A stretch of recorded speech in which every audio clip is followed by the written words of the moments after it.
Mbote na balandi nyonso ya tokomi wapi ezalaki esengo ya koya deva bino po tokota na bandako na bino sans autorisation. En même temps pe bino po tambwisaka pe ba video na biso po eza bolingo. Oto lobaka ndeko totaka epenge Fofana bandi. Tokomi wapi.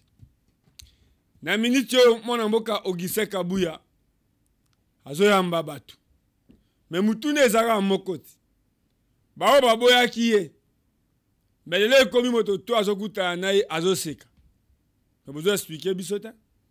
Akuta na matata ponyo aseki. Akuta na Adolphe Muzitu aseki. Mais loko bozo seka, bozo expliquer bisota. Mutu, ce qui nous a déjà tombolié. Bosana le passé. Tala le présent. Lelo Augustin Kabuya oyo yebaka na 2013 na 2014. Aza sous Augustin Kabuya oyo yebaka wana te. Beta lisolo yasika. Lelo na luki invité pour à travers ya émission to salaki na kulutu bato ba benginga lolenge pe ba bengiye. Yango eza kesengo esika mai ya malileza nde bazonga toujours kotoka. Nde na bengiye. Leo na kozala mulaite. Boyebi na kikosa na République. Luvumbu star na Rwanda. Mais Atiebi Rwanda sepeli. Mais tango Luvumbu asali signe tozo kufa bazolo bela bisote. Les contraires ba pays voisins bazale beli. Uganda, Burundi, Rwanda. Mais Luvumbu atangi kombo amutute. Mais bazongi si Luvumbu. Pour vous dire que non, pays sérieux, ça la ka blague. Mais il y a des Rwandais ici. Oh, ata bozo bomba bango. Mais yebi bango ke o aza Rwandais. Même na Kombo. Bazo mérité ko zonge pa na bango. Lelo to ko so mambo etali kuluna. Eza bien kolobela M23. Eza bien kolobela M23. Oh Rwanda zonyo kolabiso. Mais eza aussi na bato yo bazo sala makambo mabe. O esengeli l'état congolais nde a sauver biso, a sécuriser biso, pe ko diriger ça ko prévoir. Ya on a bengi kulutu. Toko sola mambo misatu.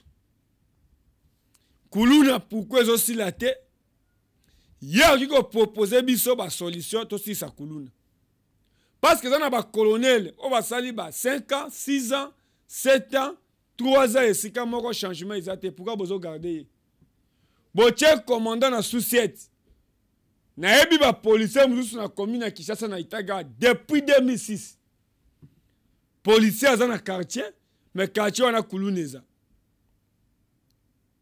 Pe tokosolola makambo etali Rwanda na RDC bamakanisi nini tokokutana ya président Félix na Kagame to bakutani te to balobi bakutana na Angola ekomemela ba Congolais nini aussi longtemps eza na ba généraux eza na ba colonel o baza ko accuser que tozomona bango na makambo bazo sala malonga te moto aza na commandement ma clair ezate place ba tieye musale ezate mais ye moko azobonga pepo na nini soki ba nommer moto akende na Goma moto azo sala fete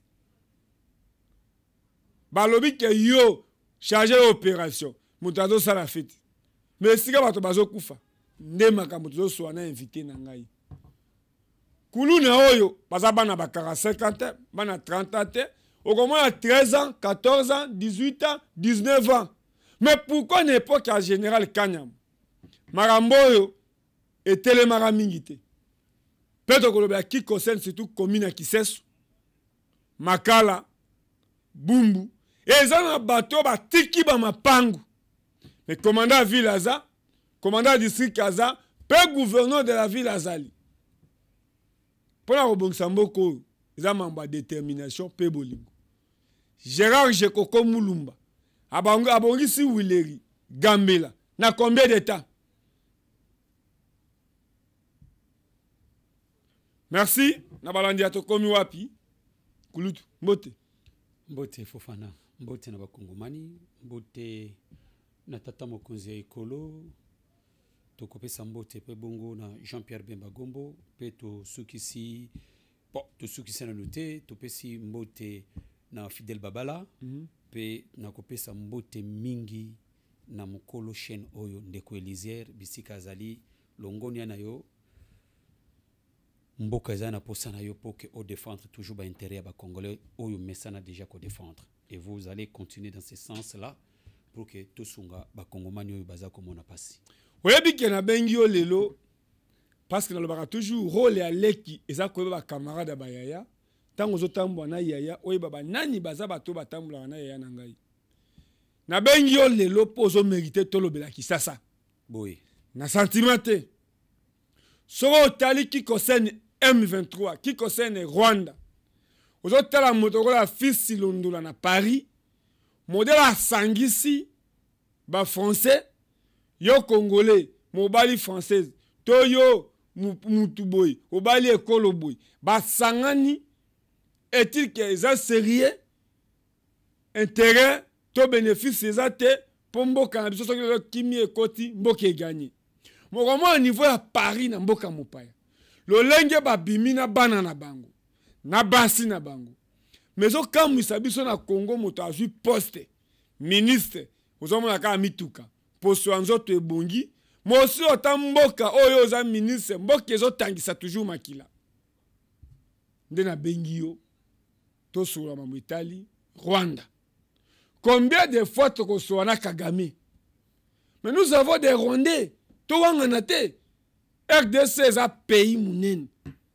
To boyi ba paya bayate. Mais tant que tu découvres même comment va zongi si le vumbu awa. À quoi ba ronde bala la ba melaka pe biera. Ndepe na bengio kiko sene kuluna na kisasa. So tali image mo rezo tambola siko eza ya Goma te. Eza ya Kisenyi te. Eza ya Bukavu te. Eza ya Kiseso. Commune ya Kiseso eza moko ya ba commune na kati ya ville ya Kinshasa. Commune ya Bumbu eza moko ya commune na kati ya Kinshasa. Commune ya Makala eza moko ya ba commune na kati ya Kinshasa. Mais eza ba commune oyo gouverneur asali ya mususu 5 ans ya kokoka tito ki élection eza ba bisika chelo kolote. Pe eza na ba mapangu oyo ki na mona général Kassonga va kende Chikapa. Général Kassonga komi na Bumbu. Azo kama ke na avenue boy plus de 5 parcelles. Bato baza asute à cause ya Kuluna. Mais à quoi tous un ministre intérieur? À quoi tous un commandant ville?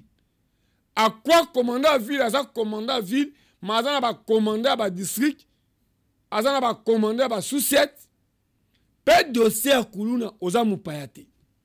Yango on a bengio tolobela Kuluna na ville ya Kinshasa. Mwana mboka Fofana, vraiment tango ebisinga tolobela Kuluna, je suis encore plus à l'aise.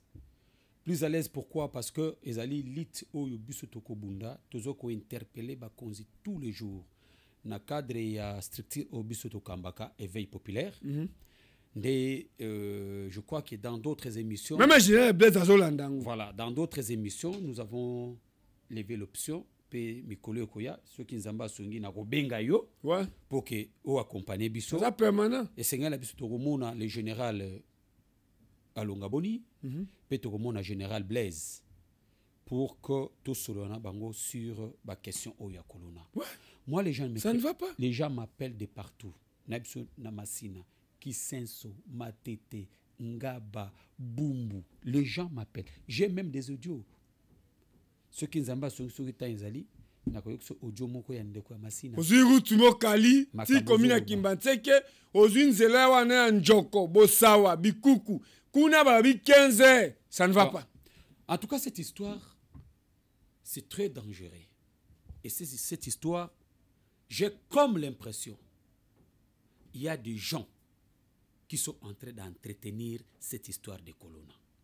Mais je dirais au chef de l'État, que c'est un danger dans le sens que la République démocratique du Congo subit guerre moko ou ils ont la volonté de bisoter avec le Rwanda. Mais pour déstabiliser davantage, baye koche la biso kuluna. Avant 97 na Kinshasa toyeba makambo ya kuluna te. Toyeba makambo ya poison te. 2005, 2004. Na Congo, je parle bien de... qu'est-ce que j'ai dit? J'ai dit avant 1997. Pas 2000, 2000 c'est après. Toyeba ki makambo ba kuluna te, toyeba makambo ba poison te. Mais aujourd'hui, et comment likambo a poison, et comment mutu esengeli ke azala na miel na ndako tous les jours, pour na ko se protéger, et mama ya likambo, et comme libiso likambo ya kuluna, ce matin même, avant de venir ici, na lemba sur Etimbiri, vers 5 heures du matin, maman moko azo bima, pour que ake somba kisi na pharmacie, parce que ça na pharmacie. En sortant, ba kuluna baye, ba botolier sac, na mbongo nyonso. Le commandant du district à Mwambazali. Ce matin, bato ba benginga, pour dire que na Kisenso, batindelenga kutuna ba vidéo. So takatani mutu image yango somo. Je ne sais pas si là, même moi la partie à moi a informé. Bon, nous allons où? Est-ce que cette histoire ici, nous avons la police, nous avons des services de sécurité, gouverneur, pas nous avons le gouverneur, nous avons le ministre de l'Intérieur, l'Assemblée provinciale qui gère, qui cherche. Mais comment et alors comment on ne veut pas terminer cette histoire ya kuluna? Donc, ba kuluna, ba leki l'État na mutu makasi ou comment? Donc, l'État azali incapable ya kosi sa kuluna. Aussi, non, je ne pense pas. Mais je comprends que il y a des gens qui sont soit dans l'armée, soit dans la police, soit dans le service de sécurité, soit ce sont des autorités dans notre pays qui sont en train d'entretenir cette histoire de Kuluna. Qui sont en train d'entretenir cette histoire de Kuluna.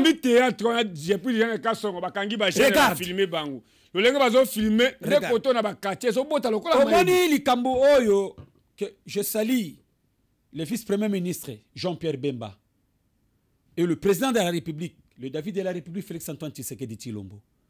Na réunion où il y a conseil à sécurité. Cette histoire qu'ils ont dit, il y a qu'au lever moratoire, où il y a qu'au peser sur... pays nous se rappelle la loi sérieuse. Donc, parce qu'il y a la trahison, ils ont qui n'a qu'à armée nabiso.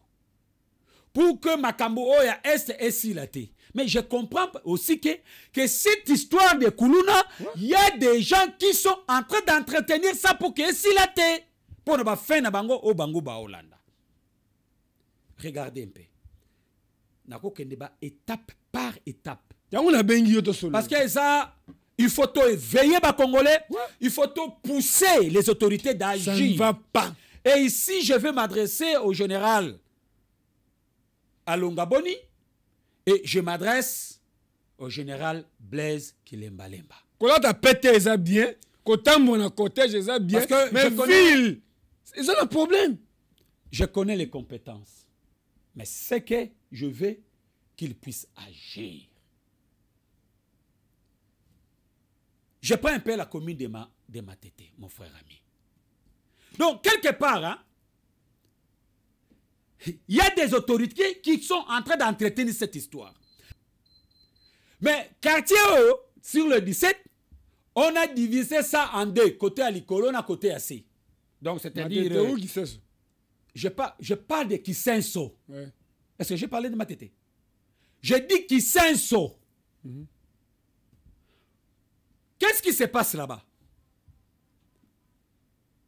Ici, j'appelle à l'écoute. Il y a Général Blaise et Général Alongaboni. Bazolanda yo, où ça te komi wapi? Effectivement. Et bana qui ça so bazolanda. Naloba pena koloba que je suis en train d'accompagner l'action du chef de l'État. Bato nyoso ba tout autour du chef de l'État qui n'aide pas le chef de l'État. Nga Michel Mangala nakoya ko dénoncer bango awa. Où ça chaîne à peuple. Voilà. Ouais. Où ça chaîne ya peuple. Ouais. Qu'est-ce qui se passe?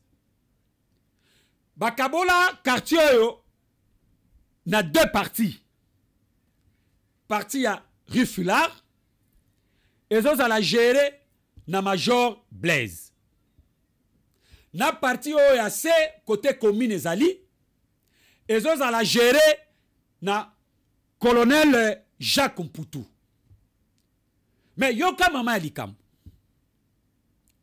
D'abord le colonel Jacques Mputu, il était major, il a monté na grade et c'est un qui est akende.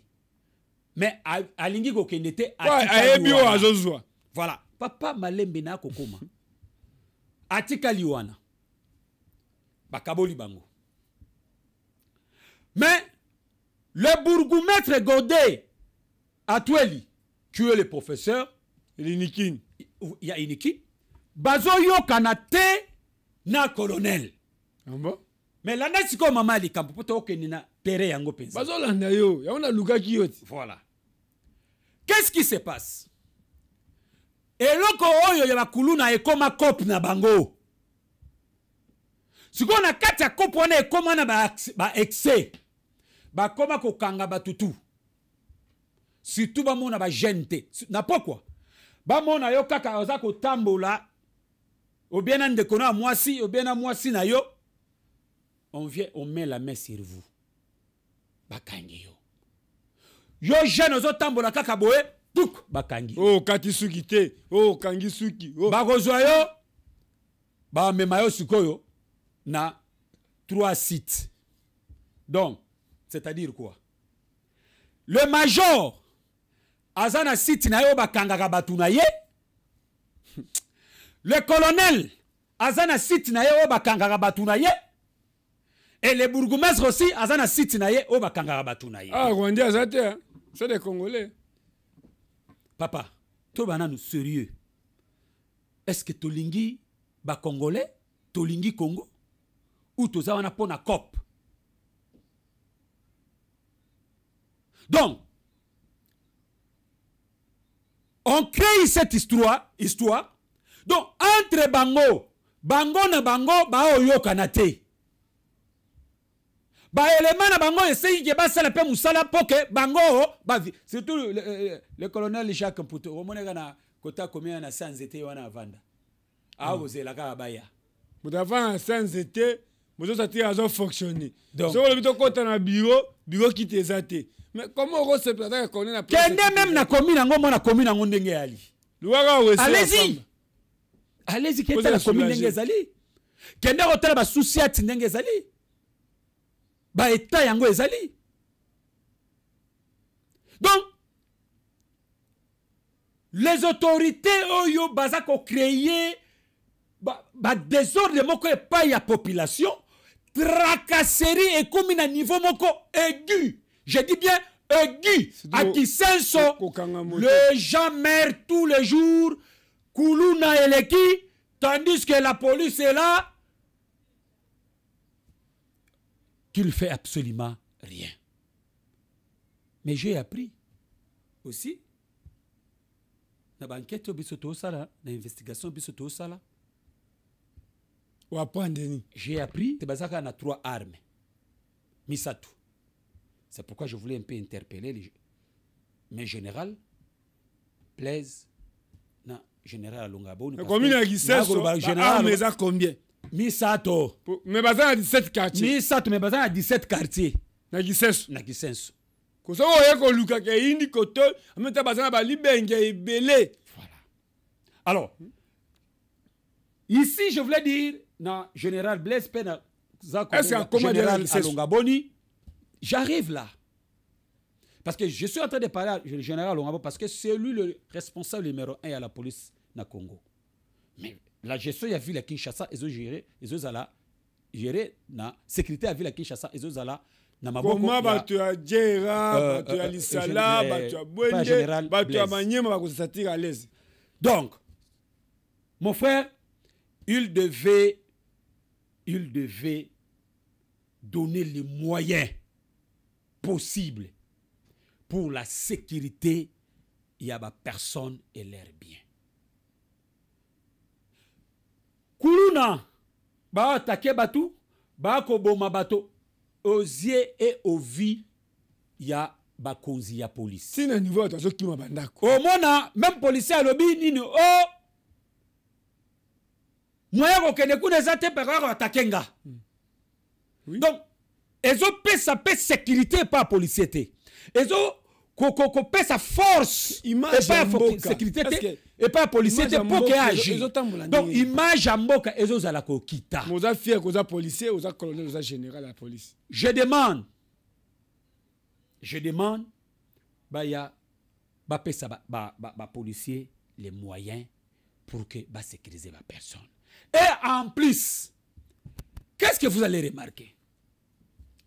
Au moins, commandant moko de groupe à la police moko, basali na kwen moko 8 mois, 1 année, 2 ans. Les sous-sets ya Itaga mais ça n'a pas tout. De 2006 jusqu'à aujourd'hui. Il y a des policiers là de 2006 jusqu'à aujourd'hui. Comment il faut agir? Même ceux qui moutou a sali mabé. Pour déjà ba comme famille. Cela mais ça n'a rien. Erbo mamsupe arenaro kodame et pas ya famille wana. Abotina quartier wana. Ah ya. Ba omobenga ce mec. Ba kangi mutu asali mabe, ba ce mec ba yeko senga ye botika ye. Voilà. Cela mais ça n'a rien. Donc cette affaire ya Kuluna, c'est très dangereux parce que ndegonanga. Nena ota koloba avec la situation d'insécurité qui règne à l'est de la République démocratique du Congo. Mais ces gens-là peuvent se déguiser aussi à Kuluna. Pour les oscillater. Comment ils peuvent se déguiser en Kuluna pour attaquer même Kinshasa? Mais ils ont attaqué déjà. C'est comme une boum. Mais écoutez, parce que je suis en train de parler de Kisenso. Quartier Oyo, 17 mai. Mais allez là-bas. Les gens sont vidés là-bas. Pour un problème à Kuluna. Papa, tu as 10 000. Même Sogo Kiti Mouamouké, côté Yamatete vers quartier, comment on appelle ça encore? Avant, comme à côté à Vita Imanawa, Batende. Là, moi-même, j'ai vécu à plusieurs reprises. C'est pas que ça peut être député Bazorangé Bakuluna wana. Ça va député Moussou Batiaka la Baombongo, Bakomiseti honorable. Mais député à Bongo dans l'Assemblée aussi. Et loko oyo et sengeli que Bakonzi ba sala. Au lieu de s'attaquer na ba étape yanzete et sengeli que ba s'attaquer na ba racine. Qui sont en train d'entretenir le phénomène Oyakuluna. Qui? Mais arrêtez ces gens. Arrêtez ces gens. Parce que quand ils s'emboquent dans l'insécurité. Ils mangent ni bazo pe sali. Biso na époque Mobutu toyebaki ba Django, bazaki ba bandi ya vol, hein? Ba bano yi ko voler, hein? Na Minduki, vous comprenez? Donc babana qui attaqué seulement bateau bazana hein moyen tout ça mais oye comme télévision na yo comme on anda côté au sombi ventilateur au comme on anda côté au sombi fou et c'est moi tango na desa oyo ndeko na ngai Fofana esengeli ke balukela yango kombo. Oh, et comme il kambo mosusu. Les gens ne sont pas en paix. Ba maman poke ba bima yo sengi ke ba baka mbongo ya ko baka ba bomba ba lata ngona na kata bilamba. Ba téléphone à un niveau il sengi ke ba bomba ba kota ba lata ngona bilamba. Okoleka ozana kati ya mutuka. Neti. Ozo simba téléphone peut-être ba bengyo bezo Bah, botte le téléphone, bah, victoire. Ah, n'a chité. N'en parlons même pas. Na victoire. Ngaba. Na victoire. Tout justement, en face de la station à essence. Il y a des jeunes garçons, bah, y a kabalati propre. Bah, j'ai commune, bah, yebi bien. Jeune one. Maintenant, on y est, au outil boulevard, au lingo, soit peut-être limité. Bah, yo sac. Bah, yo téléphone. Mais commune, y a un rôle dans les années. Dommage, d'accord, pardon, attends quelques minutes. Yoka, moi et Lokomoko.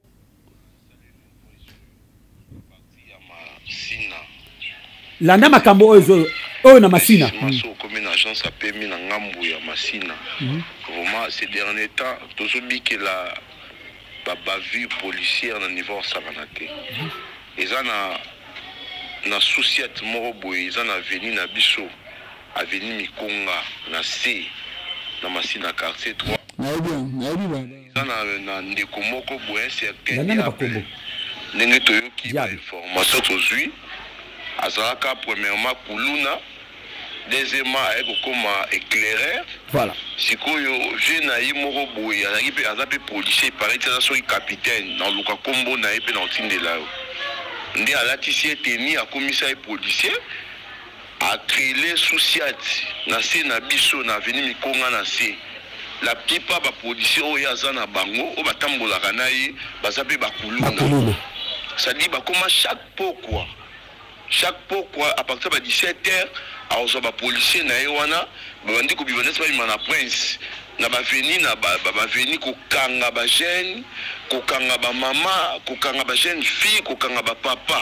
C'est-à-dire à l'occasion de rien mutauti musala yeboy na ba policier na e ba e bandi ko kanga à l'occasion de rien so ba jour ngo kuweza te batamba bomba bibo mami na ba mi po bakanga bato trop c'est trop ndeko monsieur mangala toujours souffrira ça ne va pas et les qui au lieu la présence à la police et ça rapport la sécurité pour na bato bango ba ko créer insécurité na niveau au sakanate donc voilà si bataka awa donc c'est-à-dire quoi papa moi les gens m'appellent batazo benganga de partout. Le gouverneur est là pour gérer la ville. La gestion de la ville de Kinshasa est entre le main du gouverneur. C'est lui qui doit s'occuper de tous les secteurs qui entourent ville de Kinshasa.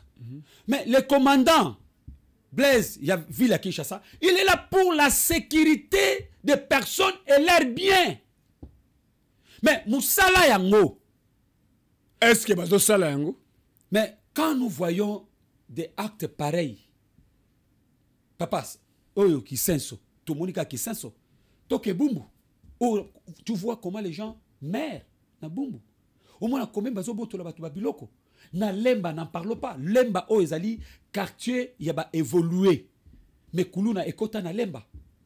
Mais qu'est-ce nos bourgmestres font quoi pour peser na la police pour la sécurité il y a population na bien espace civil au moins tako le kapati à matin fayulu non est-ce que pembeni ya école wana c'est vigné bakoto nga place wana na moni balingi batole bleu dommage aussi ota batole nyoso balingi côté place wana ezaki espace ya munene mais bazui bateki. Ok, na ponga bisu. On n'a pas de gens qui sont là pour... Pardon, on n'a pas de gens qui sont là, les dirigeants plutôt qui sont là pour servir le peuple, mais on a des dirigeants coopérants. Bato baye pour que s'enrichir. C'est pas correct. C'est pas correct. Ce ma paix parti à responsabilité. Tu n'es pas là pour ta famille ou pour ton bien, mais tu es là pour ton peuple. Parce que le chef de l'État ou la population congolaise va confier aux responsabilités pour travailler en lieu et place de la population. Va faire confiance pour que vous travaillez pour na bango. Ou ali mwana musala ya population. Mais comment tu peux venir là-bas au commis contre la population wana? C'est ça qui se passe. Papa Likambo, oyo ya Kuluna, ça me rend malade. Et si on a le Bamaramba Kuluna, peut-être qu'on a banango, 20 ans, 19 ans, 18 ans, mais on a senti que Makale est comme le rôle Asbel Mokobu. Dommage. Et pacte à prison à Makala, les a sauté. Parce que si tu arrives à Makala est tondi.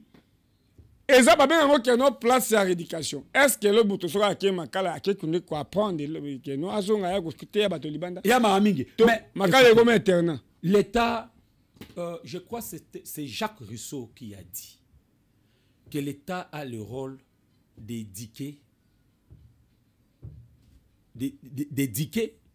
n'est-ce pas, de gérer la société. Donc l'État doit éduquer les gens, population naïe, au bavani na kati ya société naïe. Mais écoutez, et le oyo, comment il s'appelle encore, le général Kassongo. Blaise Kassongo, Blaise Kabouik. Blaise Kabouik. Oyo ya comment, service national, n'est-ce pas? Mais on avait donné pesa qui voit mon co ya malam o esenga ki que bazwa bana oyo ba otoni makala plein batondi si makala plein na bana wana ça va tialo kona makala ba même bango pour que ba rédiquer bango na kati ya société ba koma batu banda eloko ne sama mbala moko soki mibale ti lelo elala imagine ngelo ba masute et lo ba magali susute non la IGF et akimbonge et kitika boy. Mais c'est que l'État devait faire. Ici, je suis en train d'interpeller encore le ministre de l'Intérieur. Ndegolanga Donald, na pesio mbote, yo mutozali pembeni ya ministre de l'Intérieur. Donald a commis député. Oui, a commis. Oui, l'honorable député. Oh, je m'excuse par comment ça. Oui, c'est mon frère, bien sûr, mais il est honorable. Est-ce qu'il y a un jour qu'il y a eu des personnes intérieures, une personne qui est une opposition? Et Monique, comment pendant 18 ans, qui chasse a géré, oh, qui chasse un miroir à RDC. Mais est-ce que c'est normal? Si arrive aujourd'hui, Excellence Peter se retrouve en Assemblée nationale comme député, à Tikini l'intérieur. C'est pourquoi je voulais lancer. Intérieur, Excellence Salomon ou Baleka. Je ne sais pas s'il a déjà déposé. Mova Sakani Baleka. Evariste Bochaba Baleka. Lelo UDPS. L'intérieur, Baotikani. Non, n'amenez pas ça dans IDPS seulement comme. Hein?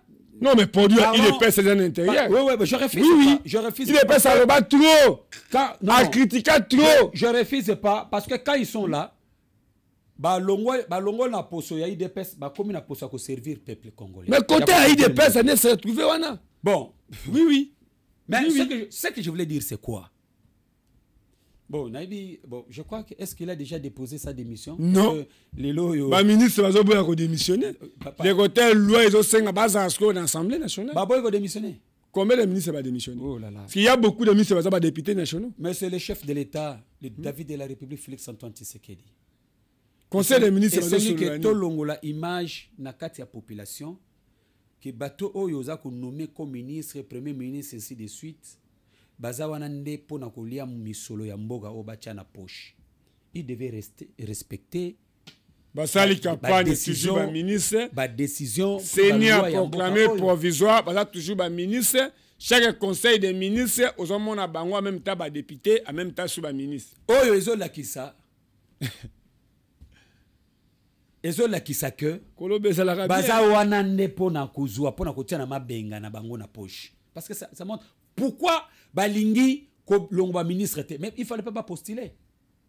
Les chefs doivent frapper la main sur la table, va déposer démission na bango. Ou soit le président de l'Assemblée nationale, le président d'âge de l'Assemblée nationale, vous devez catégoriquement refuser ceux qui va déposer la démission na bangote, va valider bangote.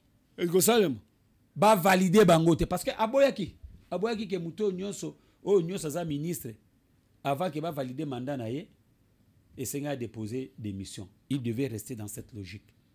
Mais parce que nous savons ce qui Sama Lokonde a démissionné et que Toketi na suka azala kati ya parlement vous allez montrer en face du monde que vous êtes là pas, vous n'êtes pas là pour servir le peuple congolais, vous êtes là pour vos intérêts personnels. Oui, bah, Papa, mais il faut, avant que le bélo, il faut en preuve à le belati.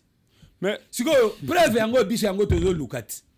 Pour ce que to le bela bango parce que mboka na biso nyonso bango pas besoin chance.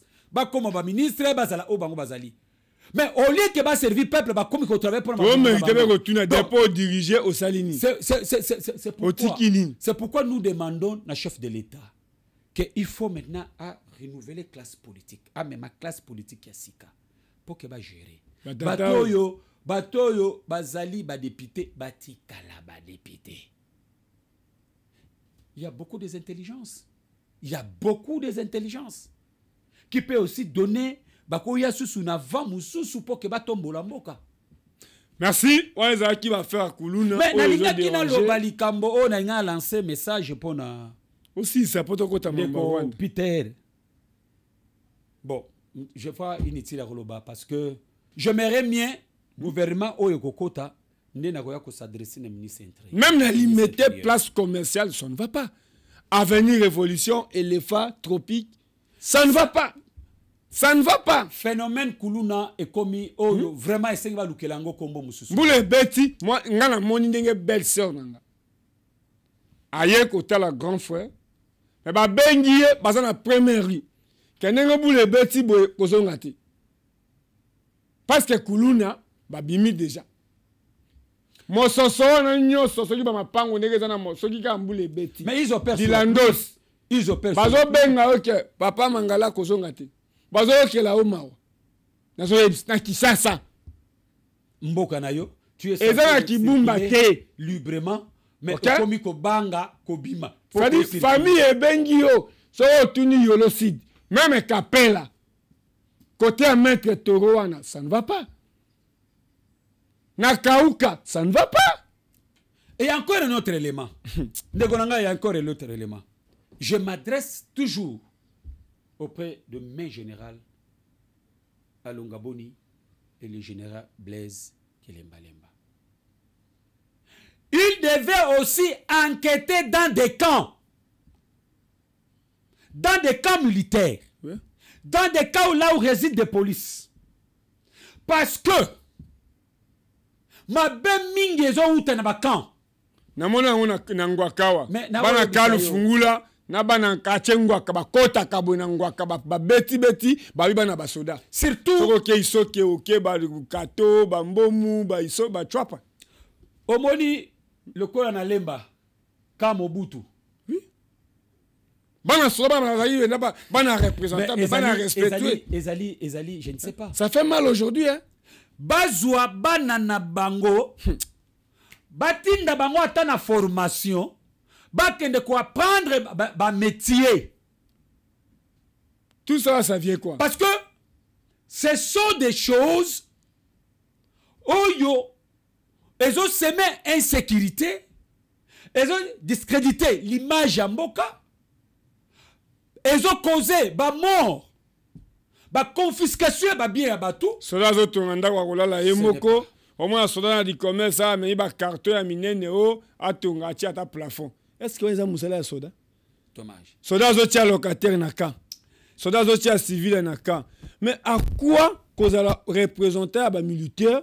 Mais militaires ont souffert, mais ils ont tonga bandako. Ouais, cela nous amène. Dans le quartier, nous avons des parcelles de général, nous avons des parcelles de colonels, surtout les commandants du district. Ils ont tonga bandako. Mais soda ils ont kamba, ils ont sanga teni, ils ont sanga sapato. Mais ça, pourquoi au service est une attaque ndako à général? Il a jaou.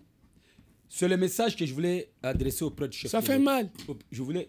Ça fait mal auprès du chef de l'État. Pour que atalananu di kambo ya ba militaire na ba policier ba condition de vie na bango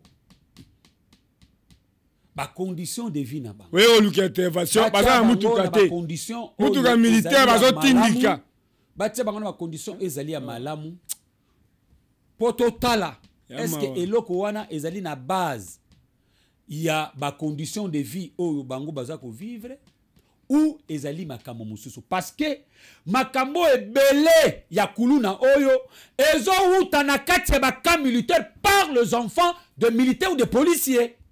Mais tant bapekisi moto na Gombe bato bavanda kota na moto na Gombe eza basoda eza bana basoda. Maintenant est-ce qu'on gère république ici 2 poids 2 mesures oyebi yango po yo po mataka moto bapekisi moto na ville mais bato ali boso bani okota na moto na ville eza banani bana basoda na ba policier moto aza pona ko sécuriser république mais ya komi ko bula ezo saima na Kinshasa. Après et comme bato moko ba gilet ya noir oyo amoni maboko mibale sangani bazo kota na ville po anini o commandant moko aza sima na bango o autorité moko aza ba moto omi okota na Gombe lelo bazo kanga moto eza kola boma moto tikanyoka bazo expliquer bisote chaîne à télévision yango aucune autorité à police o aye alobi ke toye na communication parce que ba omi te pe ko associer biso na mona kulutu bosolo na politique Olanda ngotanga yamba général Kanyama appelle sa police espace. Est-ce que moni police est au salle de la chaîne à bosolo aboyi même na to komi wa piao lelo moto ezo kangama parce que na komi na report où le wato lobe la ville n'a profité bato moto ba telemisi ngai to yebi yo sima mona mboki Eliezer bo defendaka biso ngana rata ko kufa na mona boki Eliezer pona mamba moto tango bomi moto pona sens unique na Kasavubu Kabinda bayi bazo kanga ba moto na biso mais balobi limite na avenue des livres mais bazo kanga ba moto na Mont des Arts avenue des livres ezao mais distance ça entre avenue des livres na Mont des Arts ezaka so le kikalu fungola siko lelo limite eza place nini mais moto sengeli a expliqué ça général Blaise c'est lui qui dirige Kinshasa il moto ça commandant à ville maintenant qu'on réclame aussi sans droit siko musala ezati oguta D6 azobula moto gradué azobula moto mais mongo pe bazo futa ba moto na kalu fungola ba 300 000 ba 200 000 ezo kende na banque nini. Donc c'est pourquoi au monde likambo oyo j'ai toujours dit parmi ba piste ya solution ya makambo je demande aux autorités je demande aux autorités bazo ba policier nyonso o baza na ville ya Kinshasa batinda bango na ba province ata Goma bazo ya Goma ba yewa ata Kasai parce que je suis fort convaincu que cette histoire est entretenue par des groupes de gens que le service de sécurité devait faire un travail de fond pour ba nani oba soutenaka bana wana. Ouais. Ba nani oba soutenaka bana wana. Lelo yo peut-être bazo monango normal. Pour ekomi na ba famille na bangote, ba conseiller ekomi na famille na binote. Le jour que madame mwana ndeko moko ozala agressé na ba garde ba kosimba bango ndini. Et comme ma ba famille na bango na ba poto. Mais nous là nous sommes avec la population. Tambola makolo. Tozo bija tambola na moto, ko tambola makolo, to tambola na moto. Nous sommes en train de vivre, de voir ce qui se passe dans la cité. Il faut trouver la solution dans makambo ya kuluna. Biso na Congo, ko banda République du Zaïre. Na koya na debi ya Congo. J'ai dit ici vers 1996. Makambo oyo ya kuluna toyeba yango te. Toyeba makambo ya poison te. Ça vient d'où? Alors comprenez que il y a des gens qui ont amené cette histoire ici au Congo, à Kinshasa, mais il faut étouffer.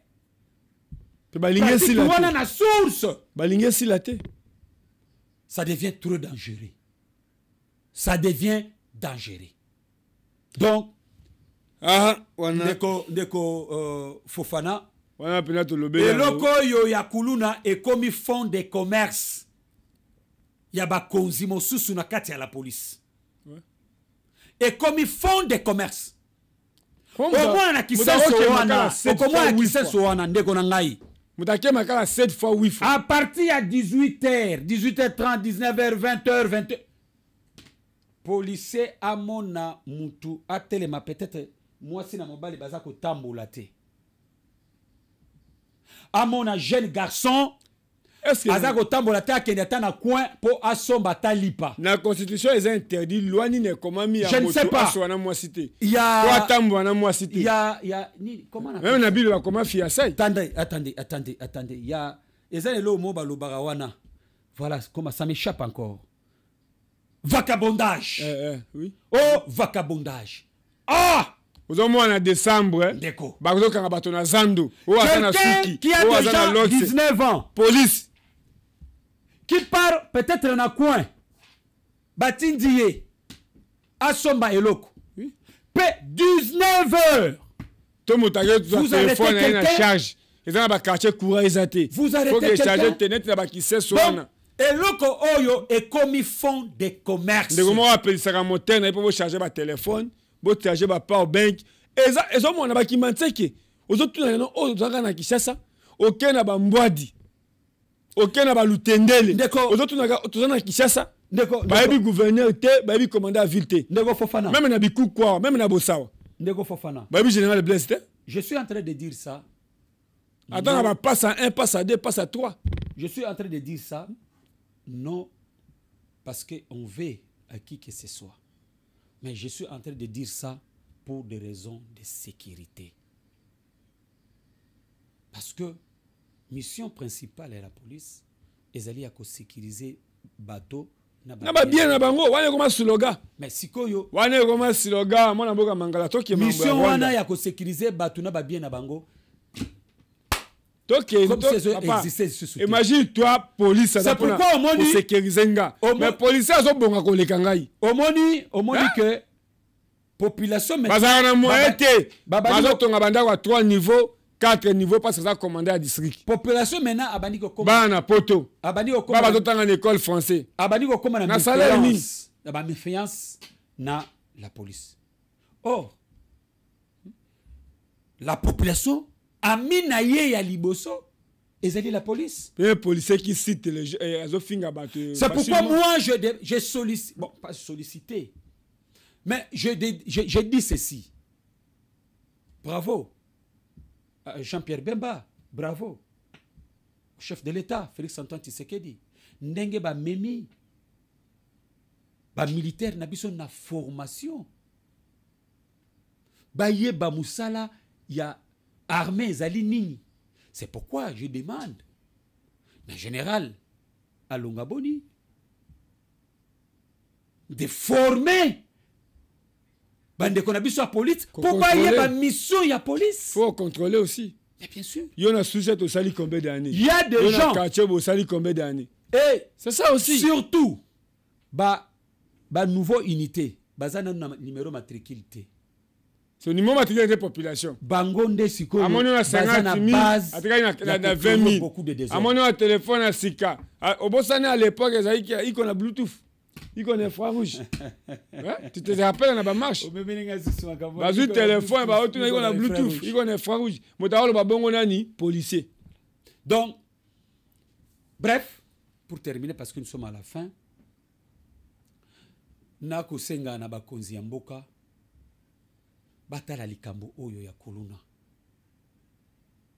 Parce que population congolaise bazali sous à l'aise té ba komi ko banga. Imaginez, il y a des koluna qui se permet ko côté la batopé même na bandako, boto la biloko. Ouais. Ba memi tout. Ba kangi pe moto en otage ba li bo pe sa autant. Ce n'est pas l'individu là qu'on le qui est en danger, mais c'est le pays qui est en danger. C'est la République. Parce que nous ne savons pas qui est qui. On ne parvient pas à contrôler les mouvements des gens. Et on entend Bakangi Moututel, Babotoli Mouteloko tel, Take Moutuboye, Kuna Moutuya Koufi, Kuluna Saliboye. Mais c'est très dangereux. Parce que Moutou Oyo akosala yo mabe okoye ba été. Alors, nos services de renseignement, nos services de sécurité doivent faire leur travail. Eh bah mon Michel Mangala Kabo, il y a pas de souci. Là service c'est ça. Pas Kanganga, il y a pas de souci. Parce que biso tozo sungamboka, tozali wana pe, toza wana te contre batu. Mais nous sommes là pour que to léguer un Congo meilleur na progéniture na biso.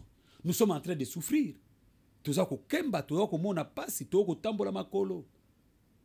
Pour kaka to sungamboka oye ke libuso. Mais to tika mboka ya kitoko, mboka ya malamu na ba génération avec futur. Oui. Voilà. Merci. Là, nous sommes dans mon mboka aujourd'hui. Au Tchilanga penda ba image. Fils Londo là. Moko oyo azana Paris. Moko azo la fierté à Sankoura. Moussa na comme asa commerce, asa ko ande ko biso food market. C'est-à-dire Congolais o azana supermarché na Paris. Supermarché oyo keno sati no ba ivoirien, ba malien, ba français, ba ya ko sombe biloko e pas fisi Londo là. Pe à travers bolingo mboka, lelo a s'intégrer à sa cadre munene représentant à Asseur, parti à mon mboka Eliezer na Paris, a initié qui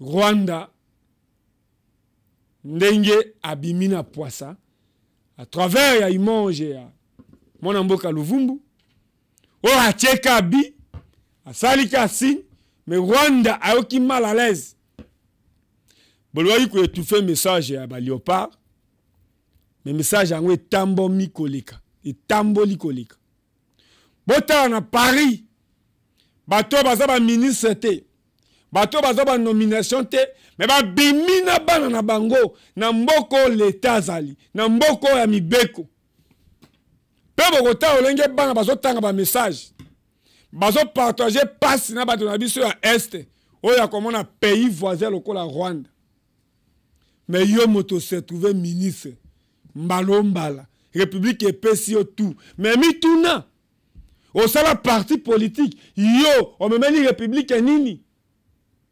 Tu es là comme ambassadeur, ozo futa manambongo mboka, ozo yiba, ozo détourner, mais mboka ko bénéficier na nini. Et ça aussi mutuna mboka ko tuna un jour. Même à travers banana yo, papa na bino Aïssa, mais bino, papa bino saïla mboka nini. C'est là où na raisonné mon mboka. Honorable Tingi Pululu. Atuna papa na biso mboso que la République est pension, tu mérites aussi, il y a comme on entend na Kenge, il y a na Masimanimba, qui a yoposali quelque chose dans Grand Bandundu. Na Kasongolunda. Parce qu'aux fils, il y a Kasongolunda, aux fils, il y a Grand Bandundu. On s'est retrouvé là na âge à 17 ans aux ministres. Maintenant, image au besoin mona na France. Nos nationaux sont incapables de prendre la parole pour dénoncer. Aujourd'hui, on voit à travers ce qui se passe à travers le monde, en Ukraine, dans la bande de Gaza, les médias nous tourner en boucle à longueur de journée pour véhiculer le même message, au point de nous compter les morts à virgule près. Mais en RDC, 12 millions de morts. Le monde reste silencieux, puisque ces multinationales sont incapables de dénoncer parce que ces crimes leur profitent. Pendant qu'il y a le sang qui coule, pendant qu'il y a les déplacés, et ils profitent pour exploiter les minerais. Et ils profitent pour exporter des minerais du Congo sans pourtant que cela profite au peuple. Aujourd'hui, à l'est de la RD Congo, les gens croupissent dans la misère. Ils sont en train de vivre un enfer sur terre. Mais qu'est-ce que nous voyons? L'opinion internationale, la communauté internationale, l'ONU, ils sont incapables d'intervenir. Nous en voulons pour preuve. Le président Macron, lors de sa récente visite en RDC, était incapable de dire même un mot pour condamner l'invasion rwandaise. Il avait préféré d'ailleurs aller prendre siroter une bière avec un artiste du Congo, comme pour se foutre de la gueule de ceux qui souffrent. Alors nous devons nous lever. Nous devons nous lever comme un seul homme pour dénoncer. C'est la raison pour laquelle nous sommes d'ailleurs rassemblés. On va au rythme des pas de danse accompagnés par notre très cher groupe d'animation égayer un peu l'atmosphère et au fur et à mesure, nous aurons des discours ponctués par des témoignages, même des volontaires. Merci. C'est que ça se passe à l'Est. Et ça se passe à l'Est du reste du monde. À l'Est de celles et ceux qui ont appris leur géographie et ont qualifié de tiers monde. Et c'est au rythme des tambours que le fleuve Congo charrie chaque jour des parties de corps et des parts d'âme, des parties de ce drame vivant qui se trame sous nos yeux et qui cause tellement de larmes. C'est ce même fleuve. Ingeta!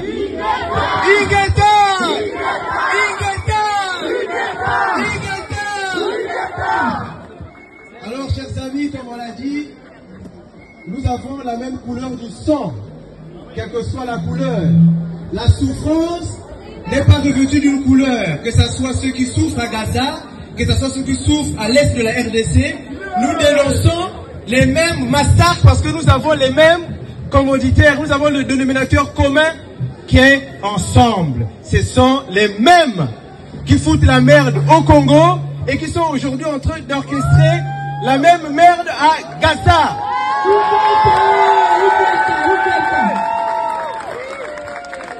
Nous n'allons pas chercher nos ennemis loin, ils sont connus. Nos ennemis sont connus. Il s'agit de l'ONU, de la communauté internationale, de la France. Et nous devons nous lever comme un seul homme, une seule voix unie pour dénoncer, pour dénoncer, pour dénoncer. Ne sous-estimons pas le pouvoir de la parole. Le monde a été créé par la parole. Et la parole a un pouvoir pour changer les choses. Comme disait un écrivain, dire c'est changer, dénoncer c'est changer, dire c'est agir. Nous n'allons pas agir avec les forces, nous n'avons pas les armes, nous n'avons pas les munitions, mais nous allons agir avec nos paroles, nous allons agir avec nos voix, nous allons agir avec nos voix qui vont monter à l'unisson pour dénoncer ces criminels. Où est le secrétaire général des Nations Unies pour dénoncer ces massacres? Nous avons vu le président Macron qui a annoncé encore plus de 3 milliards de soutien militaire à l'Ukraine. Alors pourquoi pas utiliser cet argent pour la paix dans le monde?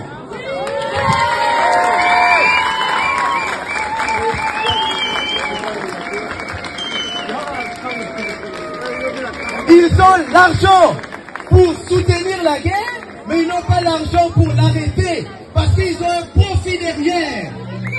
Ils ont un profit derrière. Ils s'enrichissent sur le sang des victimes.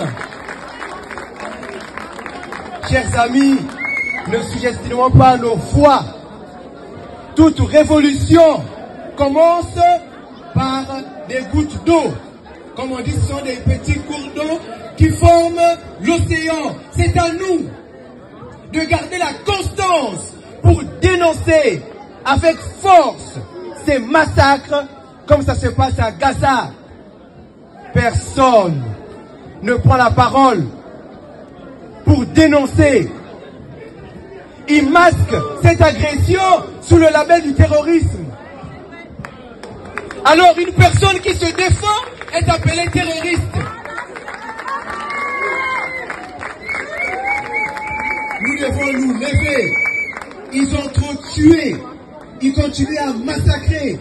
Quand il y a une voix qui se lève, ils viennent pour l'éteindre. Comme on dit, il faut couper l'arbre dès qu'il est encore petit. Mais nous sommes déjà grands. Et c'est à nous de porter jour et nuit ces nos voix pour dénoncer. Que chacun de nous soit animé par cet esprit de force, de fraternité, pour passer le message dans nos différents milieux de vie, dans nos milieux socio-culturels, véhiculant le message. Véhiculant le message. Des gouttes d'eau finissent par casser le rocher. Ils sont peut-être forts, mais nous sommes l'eau. Et l'eau finit par déraciner même des rochers. L'eau est une force. À l'unisson, Ingeta! Ingeta!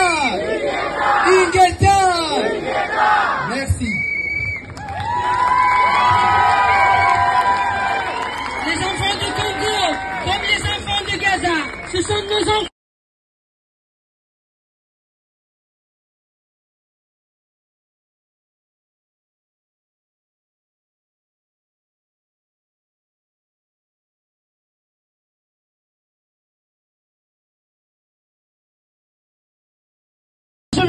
Je veux du bruit maintenant, je veux du bruit.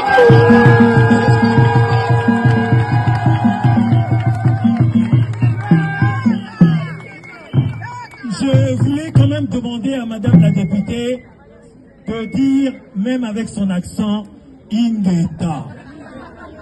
Ingeta!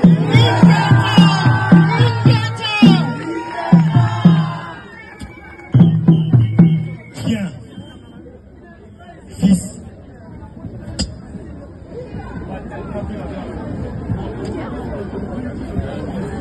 Aujourd'hui, nous nous sommes rassemblés pour dénoncer les climats de guerre qui s'exercent en République démocratique du Congo.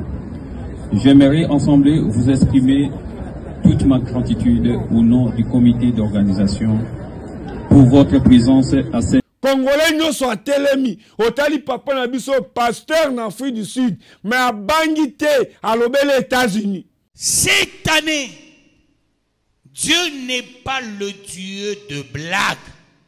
Vous allez voir ce qui va arriver au M23, ce qui va arriver au Rwanda, à Kagame et à ce vieux, l'ancien secrétaire des États-Unis, Herman Cohen, un maudit papa, cet Américain-là, ce sénateur-là, ce vieux maudit, ce fou de fou, traître.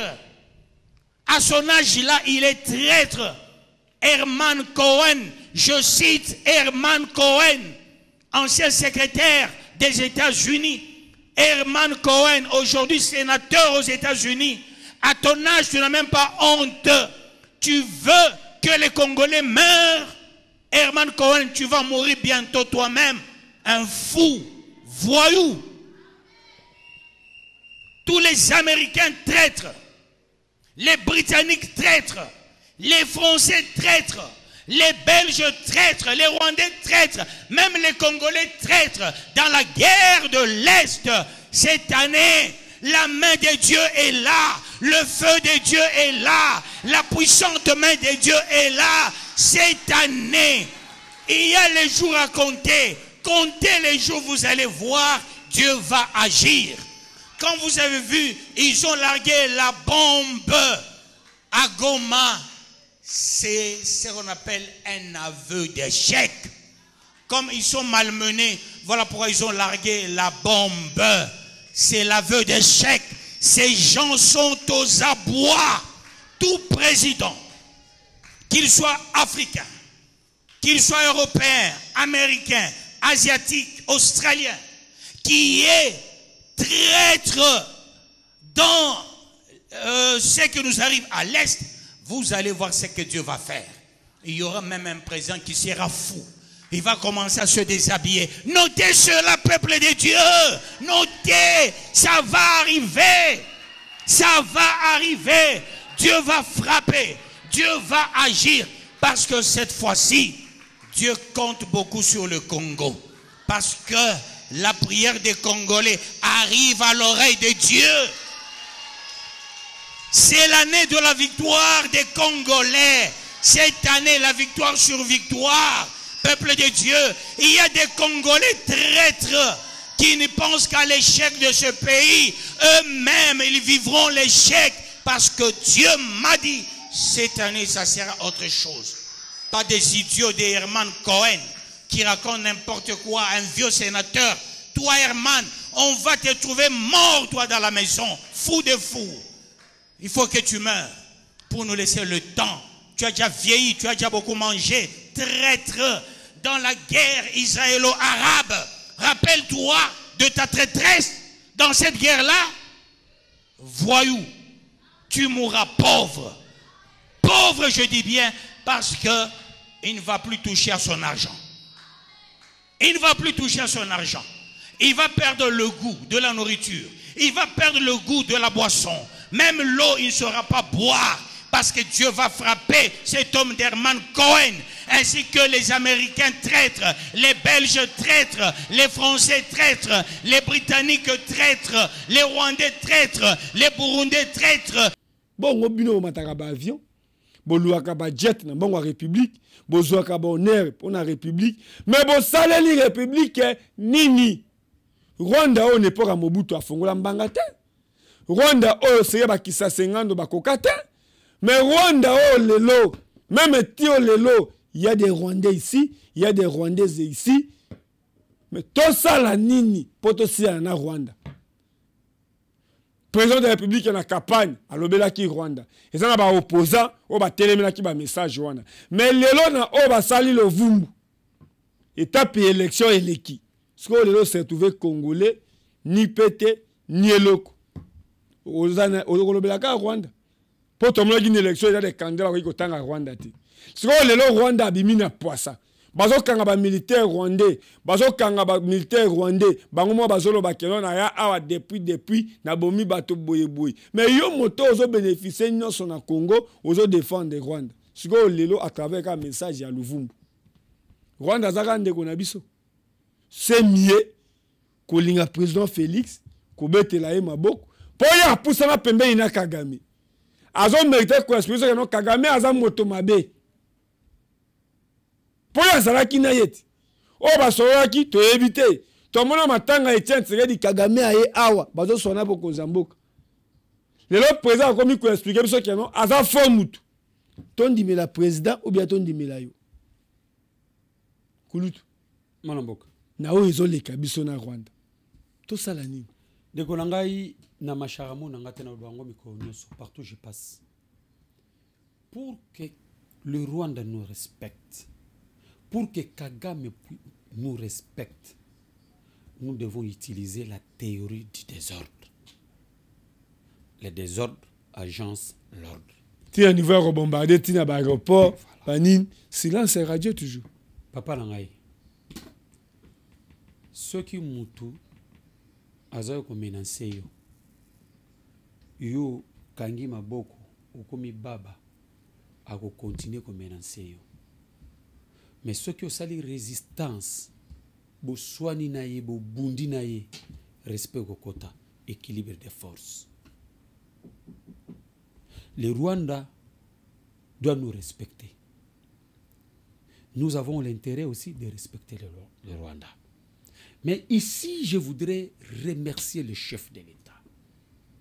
Je voudrais aussi, encore une fois de plus, lui remercier davantage. C'est ça la position d'un leader. Et aujourd'hui, le président de la République montre en face du monde qu'il est un grand leader. Du fait,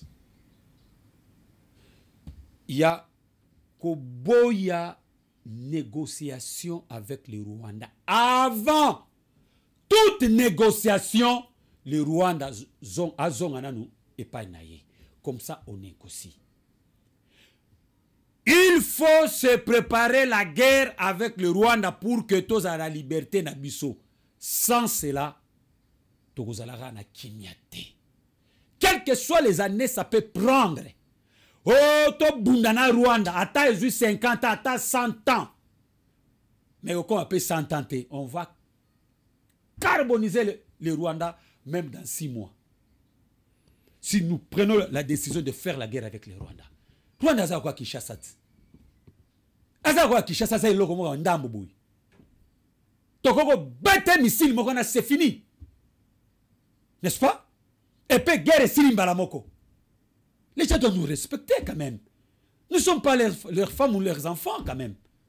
Nous sommes un pays souverain. Il faut en jouir. T'as la souffrance et famille comme peuple congolais. T'as la peuple congolais. Mais tandis que nous sommes un pays riche dans le monde. Oh yo biso toko lesa Afrique mobimba. Si réellement nous sommes libres que l'économie na biso to exploiter yango ya solo. Donc on laisse appeler mokili mobimba. Merci. TV Zangonga. Message à Souka. Il faut se décider. Message à Souka Ndegolanga, merci pour encore une fois invitation. Merci pour na bandeko balanda ki biso na émission. Ya liboso babenga ki biso. Bo continuer toujours na Rolanda chaîne Tokomi Wapi. Bo continuer toujours na soutenir la chaîne Oyo. Nzambe na Lola azali akana biso. Azala na peuple congolais. To simba na biso nyoso na sima mokonzi tata ekolo. Le David de la République Félix Antoine Tshisekedi pour que tout tombe en boko na biso. Merci, je remercie toujours mon Amboka Fordi, Manix Kimbolo, Amon Soulbak. Pourquoi pas Dieu Makesela. D'ici là, Tozalanayo Elongo. Ande na Sukisi, Tolobeli Kuluna, Tolobeli Mambo à Rwanda, Baba Makalibanga, na Mangitela. Mais Mangangai, Zara Bassi Azemi. Tout le monde a besoin de vitamine C. Merci.